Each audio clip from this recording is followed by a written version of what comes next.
Praise the lord. ప్రభైన యేసుక్రీస్తు నామంలో మీకందరికీ కూడా శుభములు తెలియజేస్తూ ఉన్నాను. మరొక శనివారంలో ప్రవేశించాము. అంటే ఈ మాసంలో మొదటి శనివారము. మరి ఎంత ఎంతో గొప్పగా దేవుడు మనల్ని కాపాడుతూ త్వరగా దేవుడు మనల్ని తీసుకొచ్చినందుకు దేవునికి వందనములు. ఆయన మనల్ని అత్యంత వాత్సల్యంతో అనుదినము ఆయనకు నూతనంగా పుట్టుచున్నటువంటి వాత్సల్యంతో మనల్ని ప్రేమిస్తూ మనల్ని నడిపిస్తూ ఉన్నాడు. ఈ నూతన దినంలోనికి మనల్ని ప్రవేశపెట్టిన ఆ దేవాది దేవునికి వందనం చెల్లిద్దాం. మరి రేపటి దినము పునరుత్థాన దినమై ఉంటుండగా మనమంతా కూడా మరి పునరుత్థాన దినం కొరకు కూడా మనము సిద్ధపడాలి. మొదటి పునరుత్థాన దినం ఈ మాసంలో, అంటే మొదటి మాసంలో 2026వ సంవత్సరము మొదటి మాసంలో, జనవరి మాసంలో మనం మొదటి పునరుత్థాన దినంలోనికి ప్రవేశిస్తున్నాం. ఆ దేవాది దేవునికి వందనములు చెల్లిద్దాం. ఈ దినము ఒక మంచి విషయాన్ని ధ్యానించుకుందాం. ఒక వాగ్దానంతో కూడినటువంటి సందేశము. దేవుడు మనల్ని ఇంతగా ప్రేమిస్తున్నాడు. ఈ క్రిస్మస్ సమయాలలో మనము ధ్యానించినటువంటి అనేక విషయాలలో కూడా మనకు దేవుని యొక్క వాగ్దానాలు ఉన్నాయి. మనం ధ్యానపూర్వకంగా చదివినప్పుడు మనం తప్పకుండా ఆ ధ్యానంను, ఆ వాగ్దానంను మనం అందుకుంటూ ఉంటాము. ప్రభువైన యేసుక్రీస్తు రావడమే ఒక గొప్ప వాగ్దానం. ఆయన మనకిచ్చిన రక్షణ అదొక వాగ్దానం. ఇమ్మానుయేలు, దేవుడు నీకు తోడు అన్న ఒక వాగ్దానం. ఇలాంటి అనేక వాగ్దానాలు ఉన్నాయి కదా.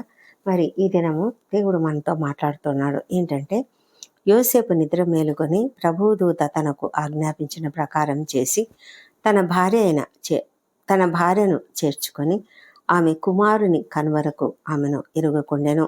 అతడు ఆ కుమారునికి యేసు అను పేరు పెట్టెను. ఈ మాటలు యోసేపు యొక్క విధేయత గురించి మనము ధ్యానించినప్పుడు మాట్లాడుకున్నాం. అయితే యోసేపు ఎంత విధేయత చూపించాడు దేవునికి. దేవుని యొక్క మాటలు నమ్మాడు. దూత చెప్పిన వెంటనే కూడా అతడు విధేయత చూపించి, దేవుడు తనకు ఏమని చెప్పాడు, నీ భార్య అయిన మరియను చేర్చుకోవడానికి భయపడవద్దు అని చెప్పాడు కదా. మరి ఆ విధంగా అతడు ఆమెను విశ్వాసంతో, అంటే దేవుని పైన విశ్వాసంతో ఆమెను అంగీకరించి తన దగ్గరకు చేర్చుకున్నాడు. అంటే ఆ సమయంలో, ఆ కాలంలో ఇంకా వివాహం జరగలేదు, ప్రధానం మాత్రమే జరిగింది. మరి వివాహం అనేది జరగడానికి ఒక సమయం నిర్ణయించబడి ఉంటుంది. కానీ ఇప్పుడు ప్రస్తుత పరిస్థితుల్లో మరియ ఉన్న పరిస్థితిని బట్టి అతడు దేవునికి విధేయత చూపించి ఆమెను తన ఇంట చేర్చుకున్నాడు. అయితే ఇక్కడ ఈ సమయము ఎలాంటి సమయము ఒకసారి మనం ఆలోచిస్తే, ఆమె భర్త అయిన యోసేపు నీతివంతుడై ఉండి ఆమెను అవమానపరచునలక రహస్యంగా ఆమెను విడనాడ ఉద్దేశించెను. 18వ వచనంలో మనం చూసినట్లయితే, ఆయన తల్లి అయిన మరియ, అంటే యేసుక్రీస్తు తల్లి అయిన మరియ యోసేపునకు ప్రదానం చేయబడిన తర్వాత వారి ఏకము కాక మునుపు ఆమె పరిశుద్ధాత్మ వలన గర్భవతిగా ఉండెను అన్న మాటలు రాయబడింది. ఎప్పుడైతే ఆ విషయము వినబడింది, యోసేపుకు వినబడింది, ఆమె ఇంకా యోసేపుకు ప్రదానం చేయబడింది, కానీ వారు ఏకం కాలేదంటే వాళ్ళకు వివాహం జరగలేదు. అంతలోపలే ఆమె గర్భవతి కావడం అన్నది, ఆ విషయం ఇతనికి తెలిసింది. చిన్న చిన్న గ్రామాలు కదా, వెంటనే న్యూస్ తెలిసిపోతూ ఉంటుంది. అయితే ఎప్పుడైతే అతనికి వార్త తెలిసిందో అతడు మనసులో చాలా కలత చెందాడు, చాలా కలవరపడ్డాడు, చాలా బాధపడ్డాడు, వేదన పొందుకున్నాడు. ఎందుకంటే అతనికి ఒక విశ్వాసం ఉండింది. తన భార్య అయినటువంటి మరియ ఎంతో నీతిమంతురాలు, ఆమె ఇలాంటి పాపం చేయదు. ఎవరైనా వివాహం కాకమునిపే గర్భం దాల్చారంటే అర్థం ఏంటి? ఆమె వ్యభిచారం చేసిందనే కదా. మరి అలాంటి వ్యభిచారం చేస్తుందని అతడు ఎప్పుడు కూడా ఎక్స్పెక్ట్ చేయలేదు, ఊహించలేదు. అలాంటి పరిస్థితిలో, అంటే అతనికి ఆమె పట్ల ఎంతో విశ్వాసం ఉన్నది. ఆ విశ్వాసాన్ని ఆమె కోల్పోయింది. ఇంకా ఇది ఏ విధంగా నేను ఆమెను స్వీకరించాలి? ఇది నాకు చాలా కష్టతరమైన పని కదా. అని అనుకుంటూ అతడు చాలా వేదన చెందాడు. అతను మనసులో ఒక ఆలోచన అతనికి ఏంటంటే, ఆమెను తను ఎంతగానో నమ్మాడు, విశ్వసించాడు. కానీ ఆమె గర్భవతి అయింది. ఇప్పుడు ఆమెను స్వీకరించడం వలన తను కూడా అంటే అవమానానికి గురవుతాడు. ఎందుకంటే ప్రజలందరూ కూడా అదేంటి అంటే బహుశా యోసేపు ద్వారానే ఆమె గర్భవతి అయిందేమో అని అతన్ని కూడా నిందిస్తారు. మరి ఈ పరిస్థితిని తను ఎలా దాన్ని సరిచేసుకోవాలి తనకు అర్థం కావడం లేదు. ఆమెను ఓపెన్గా తను నాకు అసలు తెలీదు అని ఆమెను గురించి నిందించి ఏదైనా అన్నాడు అనుకోండి, వెంటనే అక్కడ ఉన్నటువంటి ఆ సమాజపు వారు ఏం చేస్తారంటే ఆమెను రాళ్లతో కొట్టి చంపేస్తారు. అది ఆమెకు అవమానము, అందరికీ వారి కుటుంబానికి అవమానం. ఎంత సమస్య కదా ఇది. వివాహం అనేది ఎల్లప్పుడూ కూడా ఒక అనుబంధము ఎలాంటిదంటే కేవలము ఆ అమ్మాయి అబ్బాయికి మాత్రం చెందినది కాదు. ఇది ఒక రిలేషన్షిప్, రెండు కుటుంబాల మధ్య ఏర్పడేటువంటి రిలేషన్షిప్. మరి ఇప్పుడు యోసేపు కుటుంబము చాలా మదన పడుతూ ఉంటారు. వాళ్ళు ఏమనుకుంటారంటే ఎంత నమ్మాము ఈ అమ్మాయిని, ఇప్పుడు ఈ అమ్మాయి ఇలా చేసిందేంటి అని వాళ్ళు కూడా చాలా వేదన పడుతూ ఉండవచ్చు. వాళ్ళకు కూడా అర్థం కావడం లేదు ఏం చేయాలి. ఇప్పుడు వాళ్ళైతే తల్లిదండ్రులు అయితే వెంటనే చెప్పేస్తారు కదా, మీ అమ్మాయి మాకొద్దు, ఆ అమ్మాయి వ్యభిచారం చేసింది, అందుకే గర్భవతి అయింది, కాబట్టి మాకొద్దు అని చెప్పేసేయచ్చు వాళ్ళు చాలా సులభంగా. కానీ యోసేపు అలా చెప్పలేకపోతున్నాడు. ఎందుకంటే అతడు నీతిమంతుడు. చూసారా, నీతిమంతులు ఎలా ఉండాలి అనేది మనకు యోసేపు నేర్పిస్తూ ఉన్నాడు. క్రిస్మస్లో యోసేపు యొక్క నీతిమత్వము, క్రిస్మస్లో యోసేపు యొక్క విధేయత. మరి ఇతడు ఎంత ఆలోచించి, ఎంత మదనపడి, ఎంత కృంగిపోయి, ఎంత వేదన చెంది, అతను మనసులో ఎంత ఆందోళన, కలవరము, ఇవన్నీ కూడా అతనిలో చాలా కష్టతరమైన ఆలోచనలు చుట్టుముడుతూ ఉంటే అతడు ఎంత బాధపడ్డాడో, వేదన పడ్డాడో. అతనికి ఏమనిపించిందంటే ఆమెను నేను అవమానపరచకూడదు, ఆమెను రాళ్లతో కొట్టి చంపడం ఇదంతా కూడా నాకు ఇష్టం లేదు, కాబట్టి నేను సైలెంట్గా ఆమెను విడనాడతాను, వదిలిపెడతాను అని అనుకున్నాడు. ఆ విధంగా అనుకుని అతడు నిద్రించాడంట. అతడు ఆ విధంగా ఈ సంగతులను గురించి ఆలోచించుకుంటూ ఉన్నాడు. మరి నిద్రపోయాడేమో, అలాగే ఆలోచించుకుంటూ నిద్రపోయినట్లున్నాడు. అప్పుడు ఇదిగో ప్రభువు దూత స్వప్నమందు అతనికి ప్రత్యక్షమే. కలలో, స్వప్నం అంటే కల కదా, కల అంటే ఖచ్చితంగా అతడు నిద్రపోయే ఉంటాడు.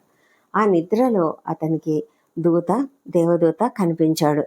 అతడు ప్రభువు దూత ఏమని చెప్తున్నాడంటే, దావీదు కుమారుడు అయిన యోసేపు, నీ భార్య అయిన మరియను చేర్చుకొనుటకు భయపడకుము, ఆమె గర్భము ధరించినది, పరిశుద్ధాత్మ వలన కలిగినది అని చెప్పినప్పుడు, అంతేకాకుండా ఆమె యొక్క కుమారుని కనును, తన ప్రజలను వారి పాపముల నుండి ఆయనే రక్షించును గనుక ఆయనకు యేసు అని పేరు పెట్టుదు అని. అంటే ఈ మాటలు వాళ్లకు యోసేపుకు చాలా ధైర్యం కలిగించాయి. అతడు మేలుకున్నాడు. ఎందుకంటే అతనికి అర్థమైంది ఇది ప్రభు యొక్క ప్రణాళిక. ఎందుకంటే అతనికి తెలుసు, అతడు కూడా లేఖనంలో ఎరిగి ఉన్నాడు. ఇదిగో కన్యక గర్భవతి కుమారుని కనును, ఆయనకు ఇమ్మానుయేలు అని పేరు పెట్టుదురు అన్న మాటలు అతనికి గుర్తొచ్చాయి. నిజమే, ఇది ప్రవచనం, ఇది యెషయా ప్రవక్త ద్వారా చెప్పబడినటువంటి ప్రవచనం. ఈ ప్రవచనము నెరవేరడానికి ఇది జరిగింది. కాబట్టి ఇప్పుడు నాకు ధైర్యం వచ్చింది. ఇప్పుడు ఆమె నీతిమంతురాలు అన్న విషయాన్ని నేను నమ్ముతున్నాను. ఆమెకు నాతో ఏ సంబంధము లేకుండానే ఆమె గర్భం ధరించింది అంటే ఇది కేవలము పరిశుద్ధాత్మ వలన కలిగినది, కాబట్టి నేను ఆమెను విడనాడను అని అనుకున్నాడు. ఈ మొత్తము ఈ ఎపిసోడ్లో మనం అర్థం చేసుకోవాల్సింది ఏంటంటే, ఒక విచ్ఛిన్నం కాబోతున్నటువంటి కుటుంబం ఇక్కడ కట్టబడింది. చూసారా, ఎంత అద్భుతం కదా. క్రిస్మస్లో మనకున్నటువంటి వాగ్దానం ఏంటంటే, మరి ఎవరి జీవితాలలో విచ్ఛిన్నత కలుగుతూ ఉన్నదో, ఎవరి జీవితాలలో కలతలు, మనస్పర్ధలు, చాలా భేదాలు, అనేక రకాల భేదాభిప్రాయాలు కలిగి ఉన్నారో అలాంటి వారి కుటుంబాలలో దేవుడు ఒక ప్రామిస్ని ఇస్తున్నాడు. నీ కుటుంబం కట్టబడుతుంది. మీలో ఉన్నటువంటి ఆ వేదన, లేకపోతే మీలో ఉన్నటువంటి భేదాభిప్రాయాలు, మనస్పర్ధలు, కలతలు సమస్తం తొలగిపోతాయి. దేవుడు మిమ్మల్ని అందరినీ కూడా ఐక్యపరచబోతున్నాడు.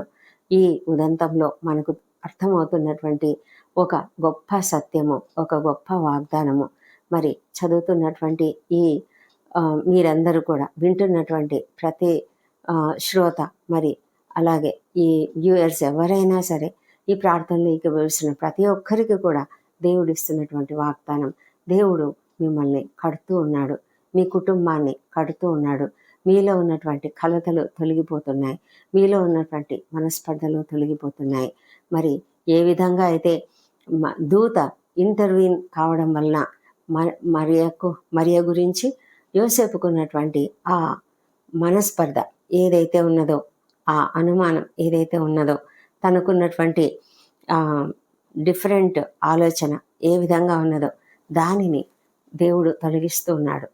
దూత ద్వారా ఎట్లయితే యోసేపుతో మాట్లాడి ఆ మనస్పర్ధను తొలగించాడు, ఆ ఆలోచనను తొలగించాడు, ఆ భయాన్ని తొలగించాడు, ఆ యొక్క అనుమానాన్ని తొలగించాడు. ఆ విధంగా మరియను అతడు చేర్చుకునేలాగా దేవుడు చేశాడు. మరి ఇక్కడ దేవుని యొక్క గొప్ప ప్రణాళిక ఉన్నది. ఏమిటంటే ఆ పుట్టబోయే శిశువుకు తండ్రిగా యోసేపు ఉండాలి, యోసేపు ఎంచబడాలి. మరి అతడు ఆ క్రీస్తును, అంటే పుట్టబోయే శిశువును గురించి శ్రద్ధ తీసుకోవాలి. అతడు కుటుంబంలో ఆ కుటుంబానికి పెద్ద కదా, మరి తండ్రిగా అతడు యేసయ్యను పెంచాలి. ఆ విషయము దేవునికి తెలుసు. అందుకే మరి యోసేపు నీతిమంతుడని దేవునికి తెలుసు కనుకనే దేవుడు అతన్ని ఎంచుకున్నాడు. మరియ నీతిమంతురాలు, భక్తిపరురాలు, విధేయత కలిగినటువంటి స్త్రీ. అందుకని ఆమెను యేసయ్యకు తల్లిగా ఆయన ఎంచుకున్నాడు. వారిద్దరూ కూడా ఒకరి పట్ల ఒకరు నమ్మకము, విశ్వాసం కలిగి ఉన్నారు. చూడండి, మరి యోసేపు యొక్క బాధ్యత, యోసేపు యొక్క విధేయత ఎంత గొప్పది అంటే అతడు ఆమెను చేర్చుకున్నాడు. చేర్చుకున్న తర్వాత ఆమె కుమారుని కనువరకు ఆమెను ఎరుగకుండానంటే అసలు ఆమె గురించి ఎలాంటి శారీరక సంబంధం అనేది పెట్టుకోకుండా ఆమెను ఎంతో జాగ్రత్తగా కాపాడుకున్నాడు. ఎంత జాగ్రత్తగా కాపాడుకున్నాడో మనం లూకాసు వార్తలో 1వ అధ్యాయం 2వ అధ్యాయంలో మనం చూస్తాము. ప్రజా సంఖ్యలో రాయబడాలన్నప్పుడు ఆమెను ఎంత జాగ్రత్తగా తీసుకువెళ్ళి అక్కడ మరి ఆమె ప్రసవించే ఆ సమయం వరకు కూడా ఎంతగా తోడున్నాడు. అన్నిసార్లు కూడా, అన్ని వేళలందు కూడా అతడు మరియకు తోడుగా ఉండి ఆమెను ఎంతో జాగ్రత్తగా చూసుకున్నాడు. అతడు ఆ కుమారుడు కను వరకు కూడా తను ఎంతో జాగ్రత్తగా ఉన్నాడు. ఆ తర్వాత కూడా యేసయ్యను చాలా జాగ్రత్తగా చూసుకున్నాడు. మరి ఎక్కడ హేరోదు చంపేస్తాడో, ఎక్కడ ఇంకా విరోధులు చంపేస్తారో స్వప్నంలో దూత చెప్పిన వెంటనే అతడు విధేయత చూపిస్తూ ఆమెను తీసుకొని అక్కడి నుంచి బెత్లెహేం నుంచి ఐగుప్తుకు వెళ్ళాడు. ఐగుప్తు నుంచి మళ్ళీ తిరిగి బెత్లెహేంకి రావడానికి భయపడి తన నజరేతు అనే ఊరిలోనికి వచ్చి అక్కడ కాపురం ఉన్నట్లుగా మనం చూస్తాం. ఈ విధమైనటువంటి విధేయత చూపించడం, ఈ పరిస్థితులన్నీ కూడా అనుకూలపరిచినటువంటి దేవాది దేవుని యొక్క ఇంటర్ఫియరెన్స్ ఏదైతే ఉన్నదో వారి కుటుంబము విచ్ఛిన్నం కాకుండా దేవుడు కాపాడినటువంటి ఆ రీతిని మనం అర్థం చేసుకున్నట్లయితే మన జీవితాలలో కూడా మనం ఎన్ని సమస్యలు ఎదుర్కొంటూ ఉంటాము. భార్యాభర్తలు ముఖ్యంగా ఈ కాలంలో చూసినట్లయితే, నేటి కాలంలో, పూర్వకాలంలో అయితే ఎన్ని సమస్యలున్నా అలాగే ఉండేవాళ్ళు, ఎంతో సర్దుకుపోతూ ఉండేవాళ్ళు. కానీ ఇప్పుడైతే చిన్న మాటకు కూడా వెంటనే డిఫరెన్స్ వచ్చేస్తాయి. ఎంత చిన్న మాటకు కూడా మరి వదిలిపెట్టి వెళ్ళిపోయేటువంటి వారు, డివోర్స్ వరకు వెళ్ళిపోయేవారు, అనేక విడాకులు ఎక్కడ ఉన్నాయంటే ముఖ్యంగా క్రైస్తవుల ఇళ్లలోనే ఎక్కువ ఉన్నాయని మరి కొంతమంది చెప్తారు. అంటే ఎందుకు అంత ఎక్కువగా మనకు విడాకులు అంటే సర్దుకోలేనటువంటి గుణము, సర్దుకోలేనటువంటి స్వభావము, ఒకరినొకరు అర్థం చేసుకోలేని స్వభావము, ఓర్పు అనేది లేనటువంటి ఆ స్వభావం, దానివల్లనే ఈ అనేక కుటుంబాలు ఇలా విచ్ఛిన్నమైపోతూ ఉన్నాయి.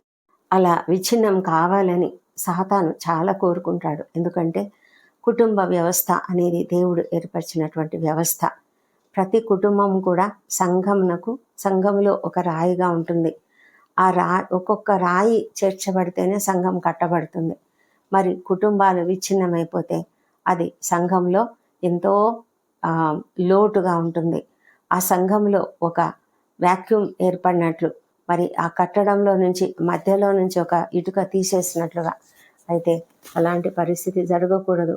మరి అందుకే ప్రార్థనా పూర్వకమైనటువంటి కుటుంబాలు ఉండాలి. కలిసి ప్రార్థించే కుటుంబాలు స్థిరంగా ఉంటాయి. మరి మనము ఆ విధంగా కుటుంబంలో ఉన్నటువంటి భార్యాభర్తలు ఇద్దరు కూడా తమ యొక్క పిల్లలను దగ్గర ఉంచుకొని మరి చక్కగా ప్రార్థనా జీవితం కలిగి ఉన్నట్లయితే తమలోని సమస్యలు, తమకున్నటువంటి మనస్పర్ధలు అన్నిటిని కూడా వాళ్ళు మరి ఒకరితో ఒకరు మాట్లాడుకొని సామరస్యంగా వాటిని సరి చేసుకుంటూ ముందుకు సాగినట్లయితే కుటుంబాలు విచ్ఛిన్నం కాకుండా ఉంటాయి. ఈ గొడవలు, బాధలు, కలతలు లేకుండా ఉంటాయి. ఒక్కసారి విడిపోయిన కుటుంబాలను చూస్తే, ఆ పిల్లల జీవితాలు చూస్తే ఎంత బాధాకరంగా ఉంటుంది. పిల్లలకు తల్లిదండ్రి ఇద్దరు కావాలి. తల్లిదండ్రులు విడిపోతే ఆ పిల్లల యొక్క మనస్తత్వాలు చాలా విభిన్నంగా ఉంటాయి. వాళ్ళలో మానసికమైనటువంటి అనేక సమస్యలు తలెత్తుతాయి. కాబట్టి మనము చాలా జాగ్రత్తగా ఉండడానికి, ముఖ్యంగా మరి కుటుంబంలో పెద్దలైనటువంటి వాళ్ళు వీలైనంత వరకు యవనస్తులైనటువంటి భార్యాభర్తల జీవితాలలో వాళ్ళు కుమారులు కావచ్చు, మరి కూతుర్లు కావచ్చు, ఎవరైనా సరే వారి కుటుంబాలలో ఉన్నటువంటి ఆ సమస్యలను గురించి మరి వీలైనంత వరకు సర్ది చెప్పి మరి కలిసి ఉండేలాగా చూడగలిగేలాగా మనం చేయడానికి మనం కూడా ప్రయత్నిద్దాం. అది ఇంకొకటి ఏంటంటే దేవుని యొక్క ఇంటర్వెన్షన్ కొరకు మనం ప్రార్థన చేయాలి. దేవుడు ఇన్వాల్వ్ అయితే సమస్తము సాధ్యపడుతుంది, సమస్తము బాగవుతుంది. మనం ఆ విశ్వాసంతో, నమ్మకంతో దేవునికి సమస్తము కూడా అప్పగించుకుందాం. ఈ దినము కుటుంబంలో విచ్ఛిన్నం కాకుండా ఉండాలని దేవుడు ఈ గొప్ప వాగ్దానము మనకిచ్చి వాగ్దానపూర్వకమైన సందేశం ఇచ్చి ఉన్నాడు. ఆ విధంగా మనము ప్రతి కుటుంబం కొరకు కూడా ప్రార్థన చేద్దాం. దేవుడు మన ప్రార్థనలు అంగీకరించాలని కూడా ప్రార్థన చేద్దాం. దేవుడి కృపావార్తను దీవించునుగాక. ప్రార్థించుకుందాం. పరిశుద్ధమైన దేవా, సర్వోన్నతుడా, గొప్ప దేవుడవు తండ్రి, మా ప్రభా, మరి క్రిస్మస్లో కుటుంబాలు విచ్ఛిన్నం కాకుండా ఉండాలని ఒక గొప్ప వాగ్దానంతో కూడినటువంటి సందేశం ఉన్నది. మా తండ్రి దేవా, నువ్వు ఎంత గొప్ప దేవుడో కనుకనే ప్రతి విషయంలో కూడా ఇంటర్వ్యూన్ అవుతున్నావు. ప్రతి విషయంలో కూడా మీరు కలుగజేసుకుని కుటుంబంలో ఎలాంటి సమస్యలు రాకుండా ఉండాలని మీరు ఎంతగానో ప్రయత్నిస్తుండగా తండ్రి ప్రభా, మేము అది గ్రహించి దాన్ని తెలుసుకొని ఆ విధంగా మా కుటుంబాలను కాపాడుకునేలాగా కృప చూపించమని వేడుకొంచున్నాం ప్రభా. మా తండ్రి, ఏ కుటుంబంలో అయితే కలతలు ఉన్నాయో, ఏ కుటుంబంలో అయితే మనస్పర్ధలు ఉన్నాయో ఆ కుటుంబాన్ని మీరు దీవించమని ప్రార్థిస్తున్నాము. ప్రతి కుటుంబంలోనైనా మీ యొక్క ప్రెజెన్స్ ఉండాలి. ప్రతి కుటుంబంలో నీ యొక్క సమాధానమును కుమ్మరించమని ప్రార్థిస్తున్నాము. ప్రతి కుటుంబం కూడా భార్యాభర్తలు ఇద్దరు కూడా సంతోషంతో, సమాధానంతో, ప్రేమతో ఉండనట్లుగా కృప చూపించండి. మా ప్రభానైనా ప్రతి కుటుంబంలో కూడా సమస్యలు ఉంటాయి తండ్రి. అయితే ఆ సమస్యలన్నిటిని కూడా సామరస్యంతో అర్థం చేసుకుంటూ ఒకరితో ఒకరు మాట్లాడుకొని మెల్లగా మాట్లాడుకొని తండ్రి వారు ఆ సమస్యలను తీసేసుకునేలాగా కృప చూపించమని, ఆ జ్ఞానము ప్రతి ఒక్కరికి దయచేయమని ప్రార్థిస్తున్నాం ప్రభా. అవును తండ్రి, కోపపడుడి కానీ పాపం చేయకుడి అని పౌలు గారు చెప్పినట్లుగానైనా ప్రతి ఒక్కరు కూడా కోపపడినప్పటికీ కూడా పాపం చేయకుండా ఆ కోపంను మనసులో పెట్టుకొని మరి కక్ష తీర్చుకునే రీతిలో ప్రవర్తించకుండా ప్రతి కుటుంబం కూడా కలిసి ఉండనట్లుగా సహాయం చేయమని ప్రార్థిస్తున్నాం ప్రభా. మా తండ్రి దేవా, ప్రతి కుటుంబము ప్రేమ అనే ఐక్య బంధంలో కట్టబడాలి. అలాంటి కృపను దయచేయమని ప్రార్థిస్తున్నాము. దయగలిగిన దేవా, ప్రతి కుటుంబం కూడా కలిసి ప్రార్థించే కుటుంబంగా ఉండినట్లుగా సహాయం చేయమని ప్రార్థిస్తున్నాం నాయన. ప్రభా, ఇంట్లో ఉన్నటువంటి పెద్దలు వాళ్ళ విషయాలలో నూతనమైనటువంటి వివాహంలో జతపరచబడిన వారిని అయితేనేమి, కుటుంబములుగా ఉంటూ పిల్లలు కలిగినటువంటి వారు మరి ఏ విధంగా అయితే సమస్యలతో బాధపడుతున్నట్లయితే వాళ్లకు చక్కటి సలహాలు ఇచ్చి వారి కొరకు ప్రార్థించేవారుగా ఉండినట్లుగా సహాయం చేయమని వేడుకొంచున్నాము. మా ప్రభానైనా ఒక్కొక్కసారి పెద్దల ఇంటర్వెన్షన్ కొన్నిసార్లు ఇంకా సమస్యలను అధికం చేస్తాయి కనుక మా తండ్రి ముఖ్యంగా ప్రార్థనలు చేయాలి. మా ప్రభా ప్రతి ఒక్కరు కూడా తమ కుటుంబంలో ఎవరైనా అలాంటి పరిస్థితిలో ఉన్నట్లయితే వారి కొరకు ప్రార్థించినట్లుగా మరి హృదయాలను ప్రేరేపించండి. మా ప్రభా మరి ప్రార్థనలలో మేము అనేకుల జీవితాలను కట్టబడినట్లుగా ప్రార్థనలు చేయడానికి మా విన్నపములను మీకు విన్నవిస్తున్నాము. మీరు మా విన్నపములను అంగీకరించమని ప్రార్థిస్తున్నాం. ఇదిన దీవెనలు ప్రతి ఒక్కరికి దయచేయండి. ప్రతి ఒక్కరి ఉద్యోగ జీవితాలలో తోడుగా ఉండండి. విద్యార్థుల చదువులలో తోడుగా ఉండండి. మరి ప్రభా నిరుద్యోగ సమస్యను తొలగించండి. అప్పుల సమస్యను తొలగించండి. మా ప్రభానైనా మరి అనారోగ్య సమస్య నుంచి విడుదల, స్వస్థత, కంప్లీట్గా స్వస్థత అనుగ్రహించమని ప్రార్థిస్తున్నాము. సర్జరీల గుండా వెళ్తున్నటువంటి వారికి కావాల్సిన శక్తిని, బలం అనుగ్రహించమని కూడా ప్రార్థిస్తున్నాం. ప్రభా దేవా తండ్రి నీకే వందనములు, స్తోత్రం చెల్లించుకుంటున్నాము. మరి ఈ దినము మా సమస్యలన్నిటి నుంచి కూడా మాకు విడుదల దయచేయమని వేడుకొంచున్నాము. మా ప్రభా మరి సేవకుల కొరకు ప్రార్థిస్తున్నాము. రక్షణ లేని వారి కొరకు ప్రార్థిస్తున్నాం. ప్రతి ఒక్కరూ రక్షణ పొందుకునేలాగా సహాయం చేయండి. మా తండ్రి దేవ వ్యసనములకు గురైన వారికి శ్రమలో విడుదల దయచేయమని ప్రార్థిస్తున్నాం తండ్రి. మా ప్రభా ప్రపంచమంతటా శాంతి సమాధానం అనుగ్రహించండి. ఇజ్రాయెల్ దేశం దీవించండి. యెరూషలేమును దీవించి వారి నగరంలో క్షేమం, వారి ప్రాకారములలో నెమ్మదిని దయచేయమని ప్రార్థిస్తున్నాం తండ్రి. మా దేశంను దీవించండి. మా దేశంపై నీ పరిశుద్ధాత్మను కుమ్మరించమని ప్రార్థిస్తున్నాం తండ్రి. ఈ దినం బర్త్డేలు, వివాహ దినం జరుపుకుంటున్న బిడ్డలను దీవించండి. గడిచిన సంవత్సరం అంతా మీరు వారికి చేసిన ప్రతి మేలును బట్టి నీకు వందనములు. రాబోయే సంవత్సరంలో ఇంకా అధికమైన మేలులను వారికి అనుగ్రహించమని ప్రార్థిస్తున్నాం తండ్రి. మా ప్రార్థనలన్నీ మీరు అంగీకరించి జవాబులు ఇచ్చినందుకు నీకు వందనములు. ఈ ప్రార్థనలన్నీ మా ప్రభువును, మా ప్రియరక్షకుడు నాయన యేసుక్రీస్తు నామంలో అడిగి పొంది ఉన్నామని నమ్ముతూ నీకు స్తోత్రం చెల్లిస్తున్నాం తండ్రి. Amen, amen.